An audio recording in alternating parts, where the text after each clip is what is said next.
Hello, everyone, and welcome to another day of the International Coaches Summit. I'm super excited today. We've got Coach Paul Kelleher. He is the U18 coach for the Ireland national team. Today's going to be talking a little bit about game tempo and management. I'm super excited. He's done some talks before, and so I'm really excited to see what he gets into here. So I encourage you guys to ask questions throughout the session in the Q&A section at the bottom, and we'll get to them here at the end of the session. So thanks again so much, Coach, for joining us, and take it away. Yeah, thank you very much. I guess one of the things that was challenged to me when I did this was to speak about something that you haven't spoken about before and something you need to improve on yourself. And I guess one of the areas, especially in the last 6, 7, 8 weeks, was my own game management, where I feel I could improve a bit, and had a chance to analyze and realize that game management is actually pretty hard, and there's so many things that can go right and wrong through game management and how you can react to it and things like that. But what I also found is it's not just about the game, it's about what happens beforehand, and we kind of delve into that a little bit too. So I think I'm just going to bring up the screen here and we kind of get through it, and we go from there. So so one of the things I got to apologize in beforehand is I might have to nip in and out of the slide a little bit to kind of show some video. My tech skills didn't allow me hyperlink a little bit, so we'll go on from there. So as I said, we're going to talk about game management and tempo and special situations within the game, and we move on from there. So just a kind of an introduction of what we're going to talk about and what the format will be, and we'll just give a brief intro. We talk about practice, game, pre-game warm-ups, kind of the absolutes that you have within the game, knowing your players for certain situations within the game to kind of increase some parts of the game, how you attack it and bring it back. And then we talk about both sides of the ball, or your style of play, and then special situations that you have to be aware of within the game management. And we try and show some videos in certain areas there as well. So I guess the introduction, they already identified, was if I was given a topic to kind of go over or kind of do again, I'd probably still pick the same thing, an area that you have to improve.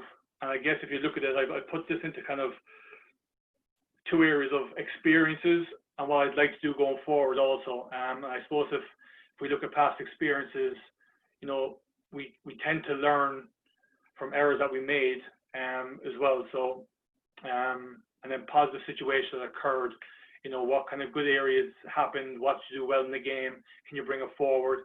And I guess between those two, it takes a long time to come up with your own game management strategy from all the lessons that you do well and not do so well and things like that. So the one thing I've learned over the last couple of years is like listening to your players, especially experienced players, where they kind of get a feel for what's going on in the game and things like that. And over the last couple of weeks, I've kind of delved into like emotional interference. So when coaches are kind of over emotional, how does that affect the bench? How does it affect the performance on the floor? How does it affect your own performance and seeing how to make good decisions within the game? And that's probably an area I probably have to improve on most. And then moving forward, reverting back to emotional interferences, seeing the game. What are we looking for?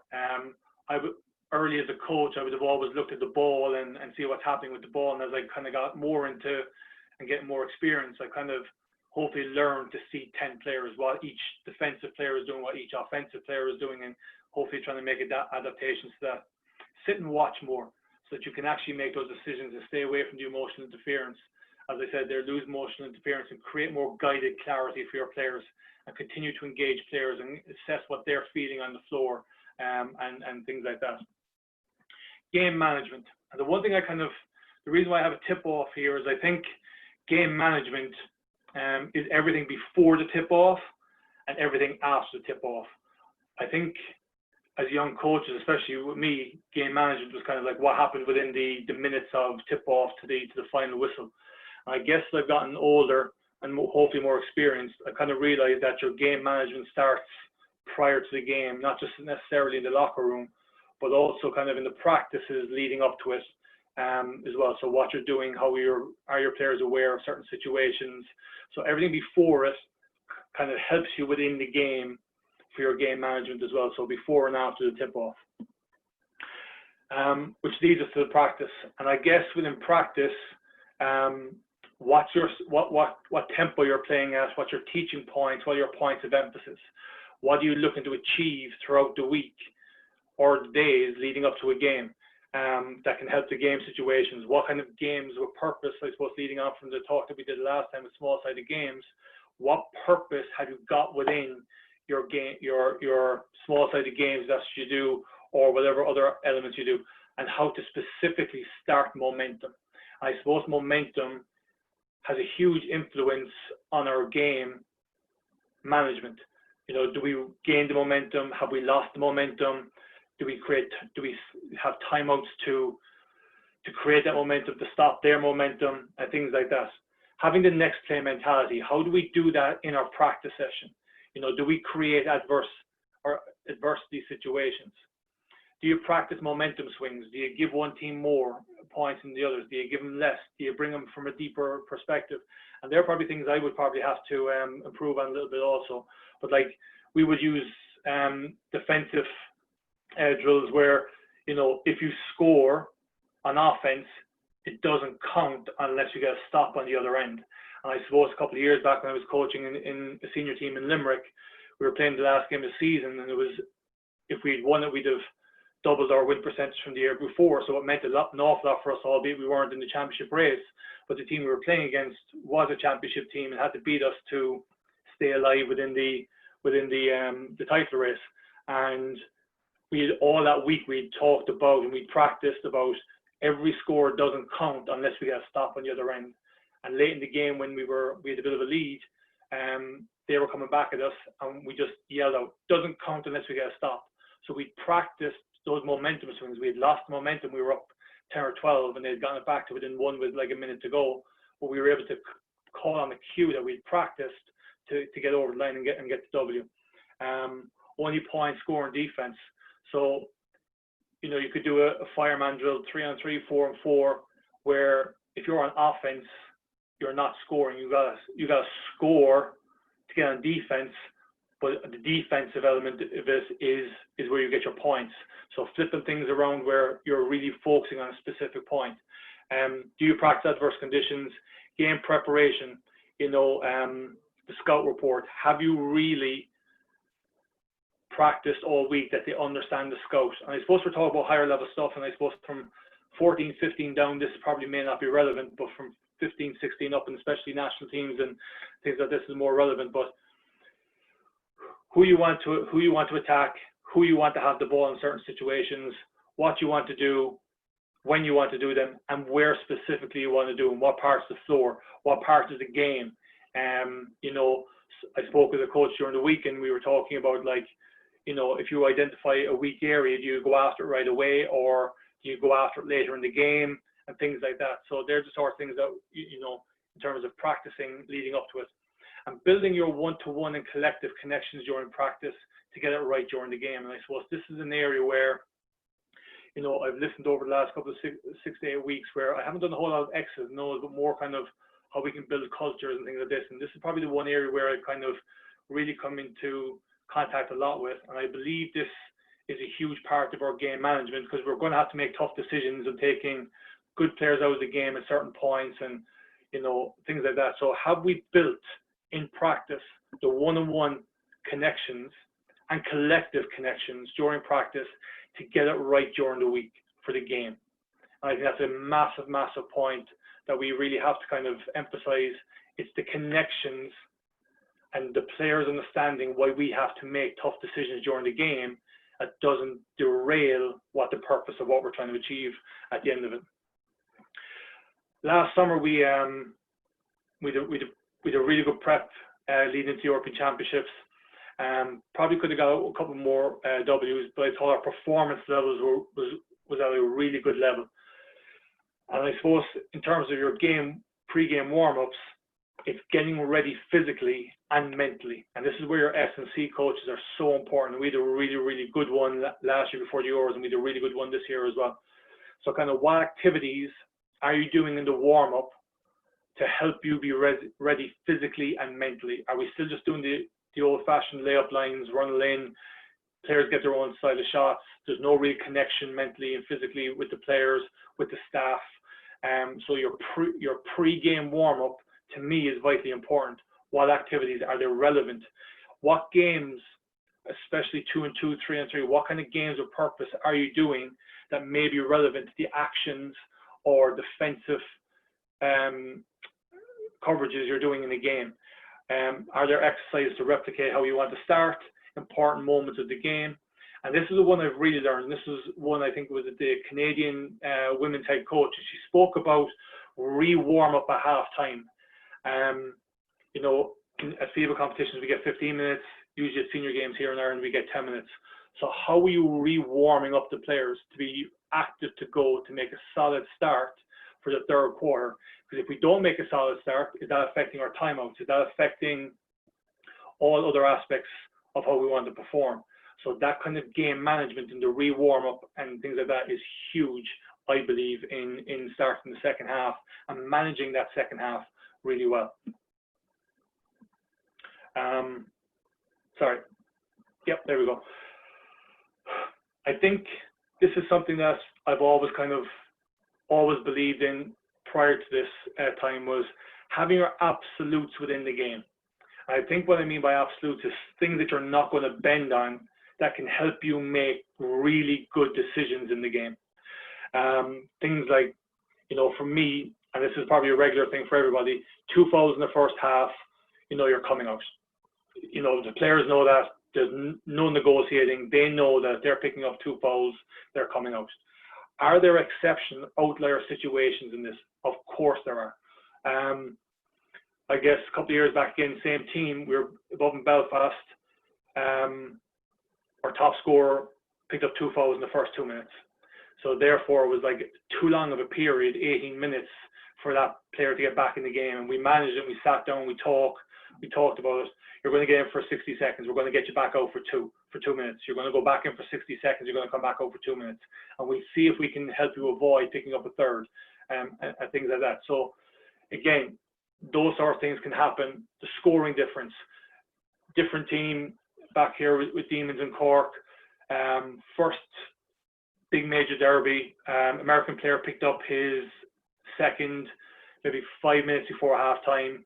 Same thing, out of the game. We were maybe 6-8 up. Neptune makes a run. They're up 4, and in my head, I'm like, okay, when do I accept that Marcus has to go back in, or do I keep him out? And in my head, I'm like, 6 points I'm okay with.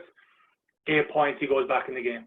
So I kind of, in my head, I would managed when I would bring Marcus back in if it needed to be. And we actually went in six down at halftime and ended up winning the game, which is great. 3 fouls, third quarter. Again, that's putting players in the pressure situations. But again, it's a point where I know where I can make a definite decision in my head, and things like that. When to change defenses. Again, a lot of people will have different things on their mind, but for us, what I'd like to do is, if we get scored on 3 possessions in a row, change defense. If we're in man-to-man, make an adjustment. Are we trapping? Are we making adjustments to trap? Are we switching from man-to-man to zone? Are we pressing? But we're making an adjustment where the opposition may have gotten a run, scored relatively easy for 3 possessions. Now we're trying to change that up, make it difficult somehow. They may score again. And that has happened, but I think the big thing is make their psyche different and make them think of how to score in a different way, where we might create loose ball deflection, and we may actually get our own momentum run off of that as well. We probably all heard this. So if we're running with a scheme and we're really being successful with a scheme, stay with the scheme until the defense takes it away. That's the kind of rule that we all tend to follow. But there are certain times where a player will come to me and say they're beginning to figure this out. We may get 1 or 2 more possessions, but let's change it before they figure it out, because right now they're in a rhythm. I think that's the kind of experience I've learned over the years is kind of listen to your experienced players. They kind of hear what's on the floor. They hear the adjustments the defense is making. So sometimes they may have a nugget that you're not hearing on the floor that can help you kind of and go with that. The one thing I have learned is that there are players at times that would have their own personal agenda to run something to get it in their hands because they haven't touched the ball in a bit of time or whatever. So understanding the players that are saying it for the right reasons and the players that may be saying it for personal agendas, I think that's important as well. I think this is the most difficult one, timeouts. You know, first half, second half. For me, again, I have some absolutes where in the first half, I'll try and use my 2 timeouts, kind of get a feel where we're managing the game. Ideally, I try and leave them to the second quarter, but I'm not really concerned if that doesn't happen. But again, that's just a feel thing, and where you get the feel. You know, I've often had to use 2 timeouts within the first 3 minutes of the game. You know, and I'm okay with that. But then you're obviously wondering at certain points in the next 17 minutes where, yeah, I might need one, but you know, you try and come up with a run yourself to make the opposition come up with a timeout. In the second half, I am 100%. I'm trying to keep my 3 timeouts for the last 3 minutes of the game. Sometimes it works, sometimes it doesn't. But in my head going into the game, I want to have my 3 timeouts going into the last 3 minutes of the game. Hopefully have a run where the opposition uses a timeout, maybe in the third or early the fourth, but we get that break in the fourth quarter, and then we kind of talk about a few things again. But with FIBA, if you don't use one of your 3 timeouts under 2 minutes, you actually lose it. So always around the 3-minute mark, 2:30, I try and get that timeout to see how we're going to manage that last 2.5, 3 minutes. And then ideally, the ideal scenario is that you'd have your 2 timeouts for the last 30 seconds of the game. But again, that's not always possible. But that's an absolute in my head where I know where I'm trying to figure those things out. And then you've got your substitutions. And I think every coach will be different. Some coaches will substitute on every mistake. That's okay. Some will allow a couple more mistakes. Some will substitute on missed shots. For me, I kind of substitute on fouls, you know, errors. Do you take them out because of missed shots? And I think that's a huge one, because I think if you take guys out on 1 or 2 missed shots and they're doing a lot of other things well, I think it's a real killer for their confidence. Obviously, then we talk about a situation where if they're missing 4, 5, and 6, how we can make that. We may need to take them out, talk to them about maybe who's hot, who's not, who's the hot hand, and things like that. And sometimes then just getting a breather because the guy is playing well and stuff like that. For me, I'm a rotation guy on a feel for the game. I don't go in saying this is my 6th man, this is my 7th man, this is my 8th, or whatever it is. I obviously have a scenario where, you know, certain players are going to play well together, things like that. But I kind of hope to tend to coach where there's a feel. So if our 6th guy is coming off the bench and he's having a really good game, I'm not saying, oh, he's definitely coming out after 2 minutes because that's his role in the team. I leave him go until he needs to come up, whether it's by a breather or whether he just runs out of steam, and we go from there. So they're the kind of absolutes that I kind of tend to have a look at. That's important for any coach, I believe, is to know their absolutes and then figure a few things out after that. Players, know your players. I suppose we've all, at the underage level, you know, we tend to have our best players that aren't good at times at certain situations. And I'll show a clip in a while where we went into a press against Norway, and our starting centre was on the bench with when we were pressing with in the last couple of seconds of the half, because it just didn't suit him. It didn't suit his style, and we needed to be a bit more active. And that was just something we had to make a decision on. Their skill set, what parts of game, the change of game, change of style, change of tactics throughout the game does each player suit? You know your players, know their skill set, where you know where a certain situation in the game you're going to be able to utilize them. Have they the capabilities of executing the momentum change? And we go back to momentum early in the presentation, and I think momentum in any game is huge. I think there's always going to be momentum swings in the game, whether it's for you or against you, and it's how you handle those and what players you have on the floor to handle each of those. The defensive capability, so are you down a lot? Are you up a lot? That may determine on what type of defensive player you have on the floor, what type of offensive player you have on the floor, who you start with, who you don't start with, things like that. mobility of the player. And again, we go back to that pressing situation against Norway. Sometimes your forwards haven't got the mobility to gain ground over a full court press, and that may mean they need to come out for a few minutes until you get the momentum back and get back in the game, and you might want to change the tactic again. But I think the most important thing is, have you taught your players understanding of momentum change and how? Have you taught them how to get a feel for the game? Have you taught them how to understand the experiences they've gone through? Open lines of communication, that goes back to the whole connection again that we talked about in terms of practice. Their consistencies of communication. You know, some players aren't great at communicating, but as coaches, have we learned how to understand their body language, their tone of voice, their quiet patches, and things like that? Have we learned to do all that? And then obviously the practices of situations within the game of the players in that respect. A couple more slides, and then we start getting into some videos. But again, I use game tempo. Is your style like the tortoise, or is your style like the hare? You know, I'd be very much an up-tempo style coach. We want to push it. We want to try and score in primary break. We always haven't had the most experienced teams. We've always had a young team at senior level, and then with international teams, we've always struggled with size. So that's the style that I've adapted to overcome, you know, the adversities in terms of the physical attributes that we've had as a national team or as a senior team. So what style do you have, and what tempo are you playing the game? Both sides of the floor. So you have the offensive end, you have the defensive end. I guess from an offensive perspective, you know, we all want to put the defense on their heels. We want them backpedaling so that we have an advantage, that we have space, that we can attack. How are we doing that from your tempo and from the tempo that we're trying to create? And turning heads. We always want heads turning. So one of our philosophies in terms of cutting and holding space is see a head, see a shoulder. I would have mentioned that in the last presentation. So if you see the back of a head, that's an automatic back door. And if somebody has an open stance and you see their shoulder, then you're holding space in the 3-point line and hoping they're helping in. You can get kickouts, and we can start the dominoes and scrambling from there. How we're being chased and to arrive alone. And what we mean by that is coming off the screen. Has the screener set enough that the guy coming off the screen is able to arrive alone, he's able to catch and set himself and get the shot off? Or if we're setting ball screens, the defender of the ball screen guy, is he off that we can turn the corner, engage him and kick it and create those scrambling domino effects? You know, when do you go to your wrinkles? I think that's a big thing. Is, you know, I've made mistakes with that over the years, probably more recently the under-18 National Cup final, where, you know, we had control of the game. We were in a 1-3-1 pressing. We came off it. We controlled the game. Start the second half.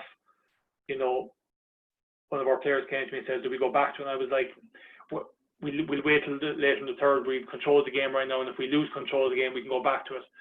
But that goes back then to the emotional interference. How your style, does that affect your ability to emotionally control yourself throughout the game? And I would say for me, our up-style tempo, you tend to lose your emotions a little bit, and that detracts away from, you know, the messages you want to give throughout the game and how it lands on the players, and are they taking it in or are they blocking you out? I think that's a huge thing for us as well. Cold possessions. And I think this is a big thing in terms of game management. And what we mean by cold possessions is, how many possessions have you gone without scoring? And then how do you manage it? Do you listen to your staff? Are you always up that you can't access your staff? Can they access you to give you any advice? And that's probably an area that I've definitely trying to improve in terms of how you manage your staff and how you give them the responsibilities to communicate with you. But I think the big thing for me is the cold possessions. What's your shot selection? Are you calling a timeout to fix that? And who are you going to? Is it the hot hand, or is it your best player, because that's what you always do? So I think it's important that you understand who the hot hand is, and we always have the phrases, who's hot and who's not. And then identifying who we can go to, and that could be someone different every game. So we're trying to coach all the players. Shot selection, the schemes. I guess I'm going to stay with the offense a little bit, and I'm going to try and go to some stuff. And I guess the reason why we talk about our schemes and flow schemes, deep schemes and dead ball schemes, is it's how the players know what which one of those style of schemes that we're looking to go to. So I guess in terms of our flow scheme, so we run a 4-1 in formation, and I guess what we try and do is we're trying to get to a scenario where our flow schemes is within. I'll just go back to the start on that one. And this would be the formation that we'd be in. So we kind of have a T formation. So we're able to flow into this quick hitter from our scheme. And you see it here again. So we're coming back off of it, and this is going to where they jump out, and we're going to drive it down the lane. And again, it's a quick hit, but it's within the flow of our offense that we don't have to readjust outside of our scheme. And then when they jump out, we go to a ball screen here.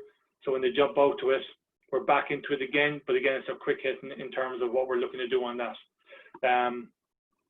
And then other schemes is our dead ball scheme. So anytime there's a violation or we're getting the ball from out of bounds, what are we running? So we know that our dead ball schemes are something that we have to set up the defenses in front of us, but we already know from our game management that because it's a dead ball, these are the only schemes that we're looking to run. So again, this will be our horn flare. You've all seen this probably a little bit. It's just a quick hit from a dead ball. So again, we flare screen it off. We hit that. And then again, they jump out to it, so we end up getting a back door off it. But again, they're all from, flagging a little bit there now, so apologies. So here again, they jump out to it, and now again, we're getting the high-low action off of it. But again, it's from all, that's what horn schemes are from, a dead ball. This is our high scheme.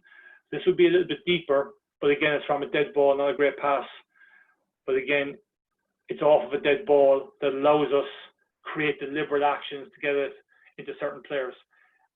And this is off the same scheme off the side out of bounds.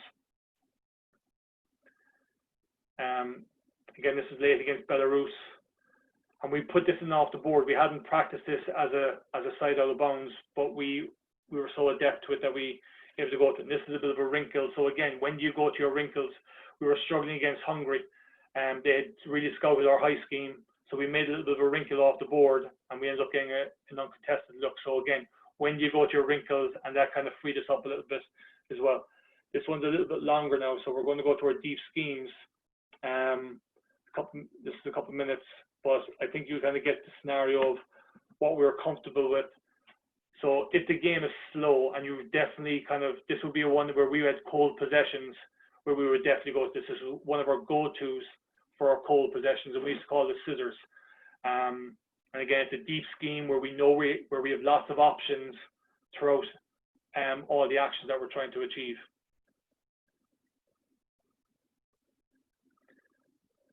And again, the point guard makes a pass to the wing, or 5 dives in, or 4 gets the reversal, back to our point guard into a ball screen, and then our shooters are trailing in behind. And again, we were really comfortable with this, so we kind of knew all the options. Again, the 5 is diving in, the 4 is flashing out, the point guard's coming off that roll, and now we're going deeper into the scheme again. So when a post entry, what are we looking for? So we had all the options and really comfortable off this. So again, this is part of your game management. Which of those flow deep or dead ball schemes are you going to based on your actions? And again, we got deep into it, into the dunker spot, and we got an open one there. Again, European Championships were coming into it. We actually switched to 4 and 5 on this one just to get a bit of a different look. And again, come back into Belarus, and we talk about referees and getting the momentum and game management off of referees' calls. We ended up getting a 4-point play on that play. And last couple of ones here, I think. So again, we're running it. Ukraine started taking it away a little bit, and now we end up getting the roll. So as you can see, our players are really comfortable. And then Ukraine did a great job of taking away our point guard, CJ number 5 here. Again, so this time, I know they went to go hedge it, and we made an adjustment. And CJ is so smart, he was able to read that himself, and then we ended up getting our stretch 5 off of 3. And the last one here, we'll end up flaring off of it. But again, in your deep schemes, you have to know all the counters. And I think this is one thing that our guys did a really good job of with deep schemes. Flow schemes are quick hits. You're going for the juggler, and things like that.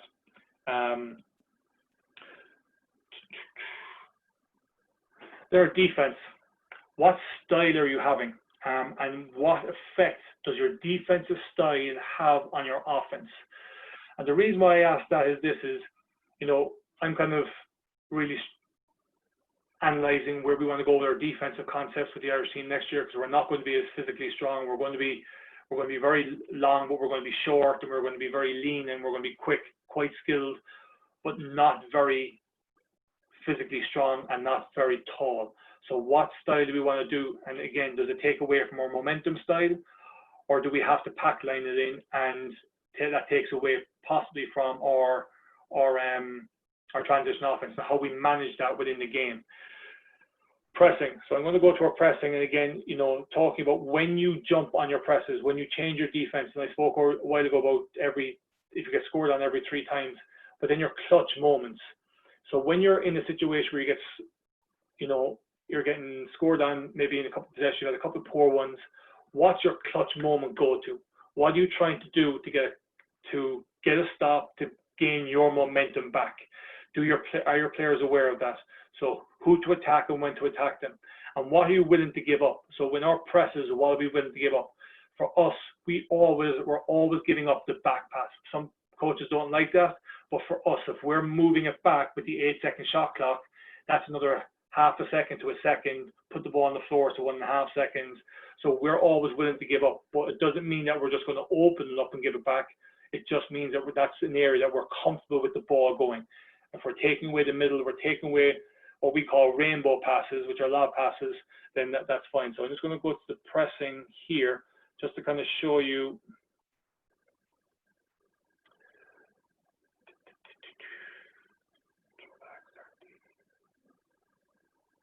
Go 55 there, sorry. My apologies about that. So here you'll see number 14 is on the bench. That's our starting center. And again, he's on the bench, and you can see number 10 talking to him, because this is the mobility that we wanted. He wasn't as mobile. He was coming off of an injury. So we got a foul off that. But we're building on momentum now. And we hadn't pressed the whole game, but we just felt that with a 4 or 5 point game, we'd go for the juggler with a few seconds to go. And the worst case scenario, we'd go in. So again, you can see we're forcing backwards. We're getting the trap. We're taking away the middle. And now we end up, and you can see on the clock down above, it's 1 point or 4 seconds. And then we end up getting 5. We end up scoring 4 points off of that. Here we're down against Hungary again. We're really in the thick of it. We feel like with 36 seconds to go, we can run and jump. We hadn't scored the whole game or pressed the whole game, but we just felt that if we can get it back to within a few, but not go in more than 6, then we were still winning the game. We ended up picking a foul, obviously, in a reaching foul, and we ended up scoring the 2. We went in 2 down, which was pretty good for us. So how you affect that is important.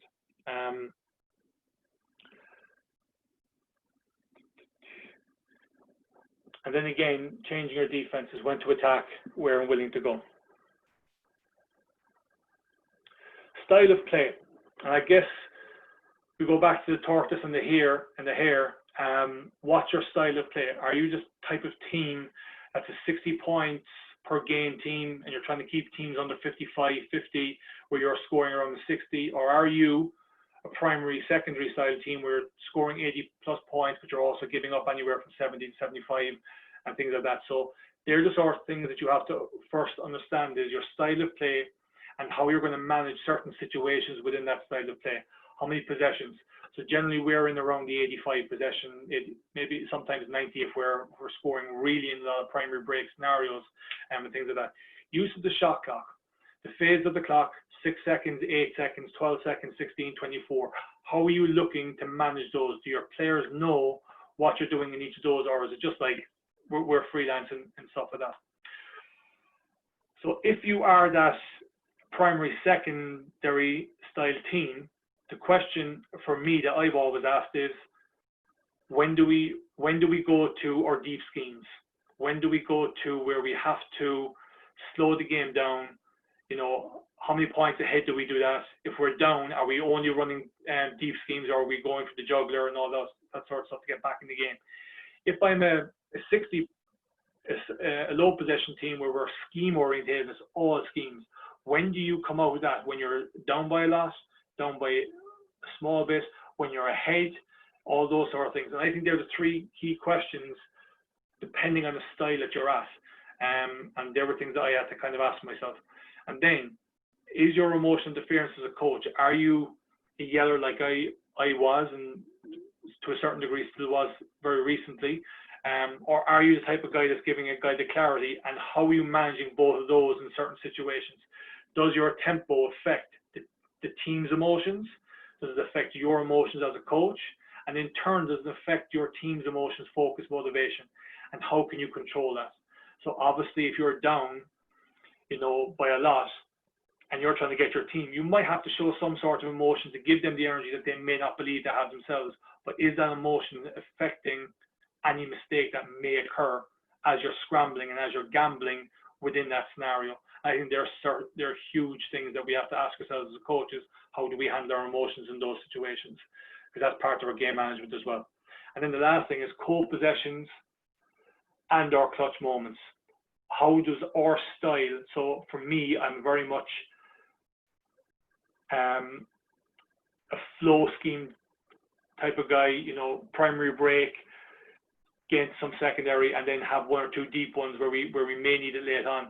But how do I handle the cold possessions as that style of tempo team? How do I handle the clutch moments? Like if we're a pressing team, when do I take that press off to get one big stop that's needed to get us over the line, and things like that. So it's opposite then for a 60-plus point team.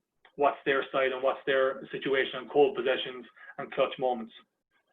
So we're coming to the last slide and a few more videos, but special situations within game management, and I've named a bunch of them there. And I guess the reason why we talk about special situations, people generally kind of put those special situations as out of bounds or things like that. For me, special situations are those sorts that, to me, they're schemes at certain points in the game. But special situation to me is, what's your pre-game talk like? What's the landing message? What's the word you use?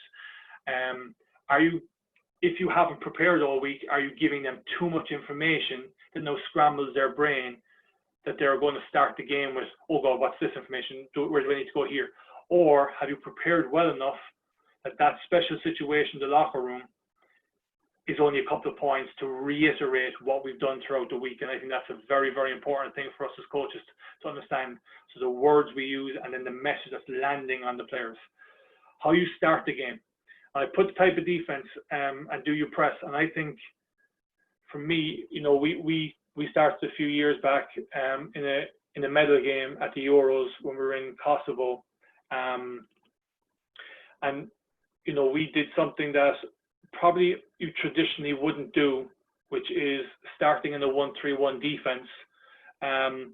But we just felt, having played Monaco earlier in the tournament, that we had length over them, we had size over them, we had speed over them, but they stayed in the game early in the group phase. And we just felt that if we can use length, then we can get off to a great start, and that's exactly what we did.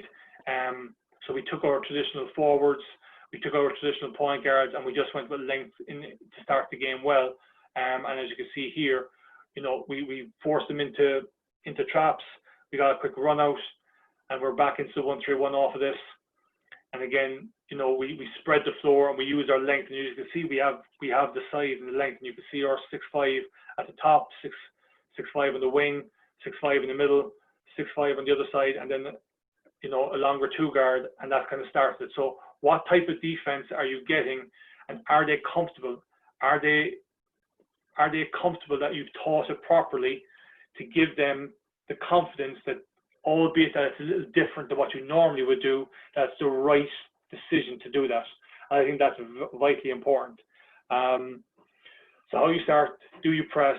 We've shown that already. Breaks in play.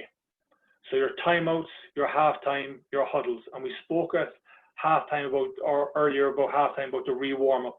So for me, at halftime, I generally sit down with the assistant coaches, and we try and come up with 3 offensive and 3 defensive, and that's all we're going to talk about. And there could be more. Sometimes it'll be less than 3 things on each end, but sometimes we feel, what's the most important thing that we've got to get right, and does that affect everything else that we're doing defensively? And sometimes that one point is enough to fix it. So we don't want to give them, again, just like the pre-game talk, too many messages. but we try and identify the most important defensive thing and the most important offensive thing. And if we can do those things in the timeout and at half time, then I think we're going to be in great situation. The one thing I kind of started to look at in the last number of weeks is the huddles. What sort of teaching are you doing that the players understand what message they're giving to each other in breaks of play, like dead balls, tying shoelaces, the first free throw in a two-shot situation, all those sort of things. And that's something I'm going to definitely start to try and implement a bit more, because I haven't done it before, but I've seen the Dutch do it at multiple European championships. I see other leadership teams where that huddle, what messages are we giving? Have I communicated well enough with the point guard or the playmaker that when they're in that huddle, that they can give the right message for us to keep the momentum, get the momentum back, or how to make an adjustment in something that we've done. Clock and score, ATOs, again, going back to the wrinkles. Have we something in our back pocket that we haven't used? And this was something against Belgium that we ran, and it was off the board. Belgium were, as you can see, they were well on top of us. We were dying for a score. They had taken away everything. We ended up losing this game by 4. But we were just off the cuff, going with something. And have you got the communication with the players that they understand what you're looking for and why you're doing certain things? And we built a connection with this group that they understood that we were looking to run certain things. And this was actually something that 76ers ran for one of their shooters, the guy that went to Duke, forget his name, JJ Redick, and stuff like that. So, things like that. 2-for-1s. Have you practiced those special situations where they're going out of bounds? Have you schemes for quick hits? Because to me, that is the special situation in the game where, as Irish teams, we've spent an awful lot of time on those out of bounds, and we tend to get quite a good, as you saw in the last one, we tend to do quite well in our out of bounds because we can't physically match in the half court. So there are areas that we can do it. And can you press on this? Free throws. I'm not your traditional lineup in a free throw. When we're pressing off of free throws, we tend to put our guards in at the top 2 spots. So even off of a miss, we're still in our press. Our guards are near their guards, if need be. If we're in a zone press, our 2 guards are already in the top 2 or they're in the top 1. We give instructions clearly to the free throw shooter. Are you in the second line? Are you in the third line? Are you in the top line? And we give those instructions before the first free throw is given, so they're not scrambling at the last second. Are you in a man-to-man press, or are you in the zone press? Momentum, and I think luck has an awful lot to do with momentum. It could be the bounce of a ball. And I'm going to show this real quick. And we're playing in a prep tournament out in Luxembourg, and we're playing Denmark in the final of the Dustman, which we won. But as you can see the scoreboard, you can see the scoreboard there. It's 42-38, so it's really close. And we get lucky with this possession. So our point guard here on the ball, CJ Fulton, our forward at the top of the key here, setting that screen. He dives, he's open, and CJ looks for him, scuffles the pass, flicks off the board. We get lucky and we get a 3 out of it, believe it or not. So we got that luck. It put us up a few extra points, as you can see, and this is luck. And we end up getting an uncontested 3. We go with it, and the next possession on the floor, we run it with the same guy that just hit it, but now they're afraid to dive off it. So we use the luck to get the momentum, and then we end up going up 49-38 at the end of the quarter or the half there. So again, are you building on the luck and the bounce of a ball that you get to be able to continue the momentum to manage the game? Your rebounding, your steals, your continuous traps, how are you building on that momentum? Are you going for, as you say at the bottom, the foot in the throat mentality to keep that foot down and not let air in that we're killing off the game? And what is your feel? What is your feel for at specific times of the game? When to start the run? I remember a number of years back, I was coaching a girls' school team. We were playing in the national final. It was like 3-4 minutes into the game. We were 7-4 up or something like that. I felt we were dominating the game, but we weren't scoring at the rate that our dominant pressure was doing. And we were winning. So I called it timeout because I felt that if we could fix the one or two things to help us dominate more on the scoring, because I felt we were that much better, we'd open up a bigger gap. And people looked strange at me saying, why did we call a timeout where we're up in the game? And I just felt that it was the right thing to do at that time. And we ended up going on a 10-0 run and opened up, and we were comfortable winners in the end. But I just feel that momentum is huge. And having to go with your gut in your game situation. The hardest thing to go with specific is when you're down and lost. You know, are you an energy giver or are you an energy sapper? As a coach, that players may come from it. And we've all been in those situations where we're down and lost. And hopefully we've been in a situation where we understand that we can come back from those situations as well. And what are you doing to help your players in those situations? And then referee calls. We've all been on the end of bad calls. We've all been on the end of good calls. The bad ones, are we letting it affect our performance? Are we letting it affect our emotional interference towards the players where they're now jumping on the referee as well? I think we've all been in those situations. Or do we jump on the good referee calls? So are we looking to get momentum while the opposition is doing what we just said we were trying to avoid?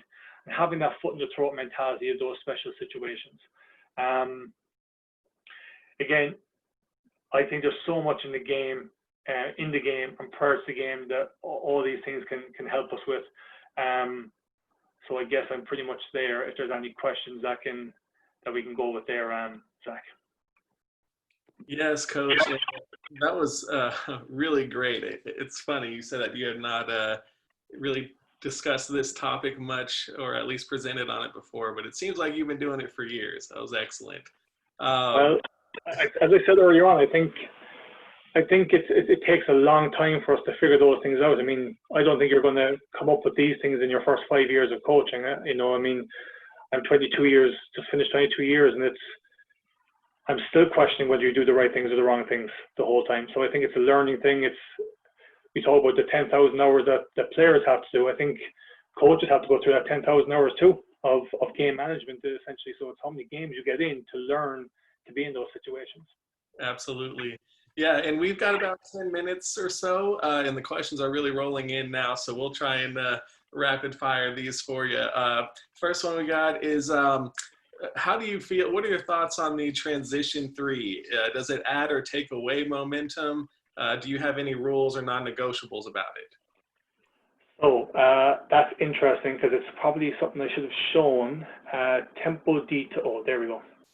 So this is something look, as I said, I'm a big possession game coach. We really teach our players to shoot threes in the open floor. I'll just share a video real quick on that. If that's okay with you, Zach? Yeah, absolutely.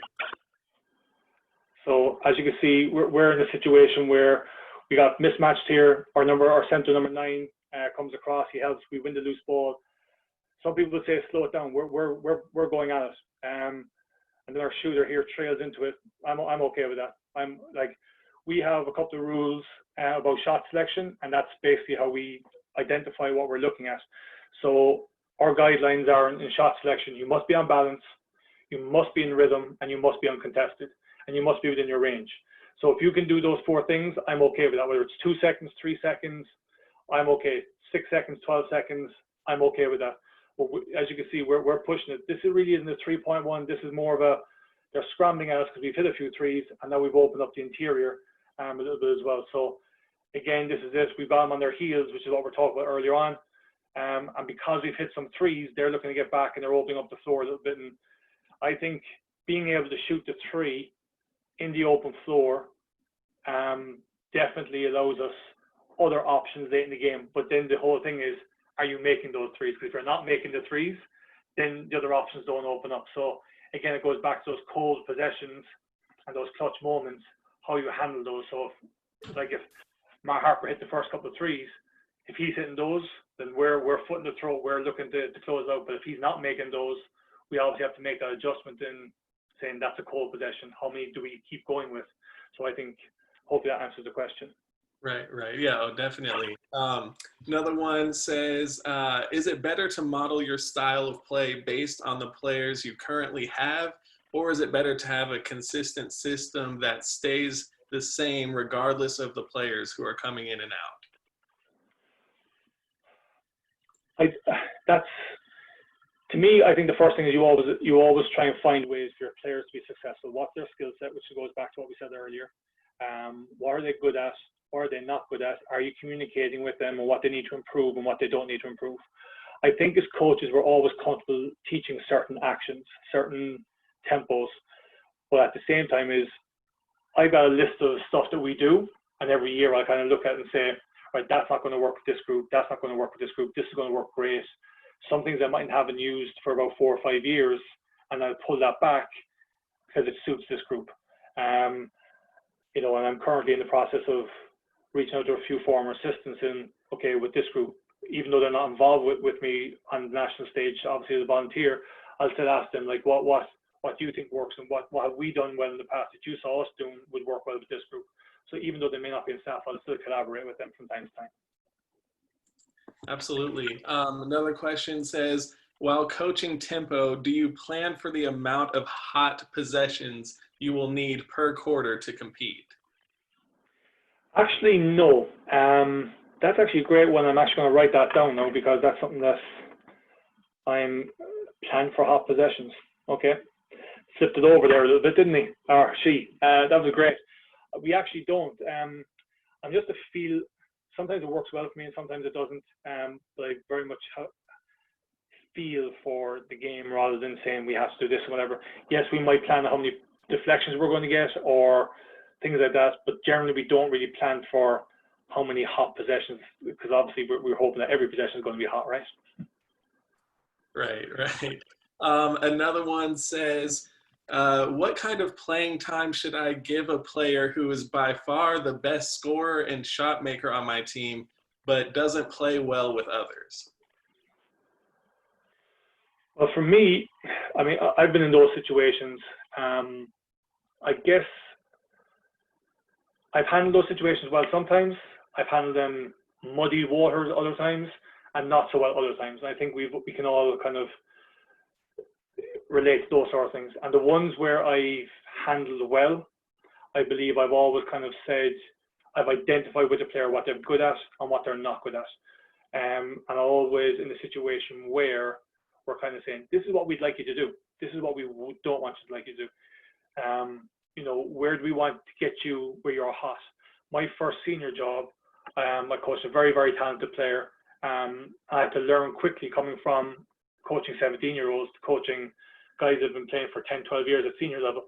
And I learned quickly that I had to engage with him to help him understand what we were trying to do and where I want him to score, and then give him the autonomy. So before every game, I'd always put the ball in his hands for the first shot.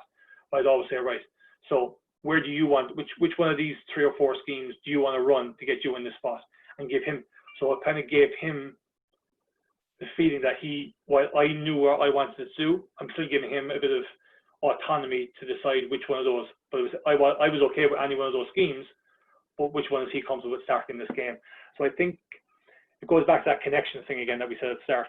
How are you connecting with that player to help that player understand that this is what we're looking for them and this is what we're not looking for from them? And I think it's those hard conversations that we have to get better at as coaches. Definitely. This one says, are your flow offenses more set-wise or motion-wise? Even we're definitely more flow-orientated, and as you saw, like that was one of our schemes up where we run them up the pipe. We run that to death for years at the European Championships with different players, because we always have a decent shooter.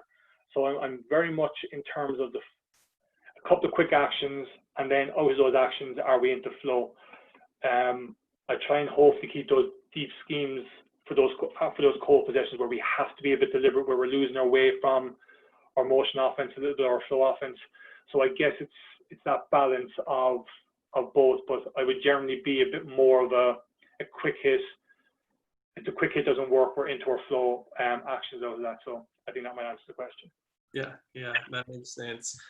This one says, do you think it's more advantageous to sub in players frequently and keep them fresh, or allow players to stay in the game longer and try and get into a rhythm? Should either of those philosophies be a non-negotiable?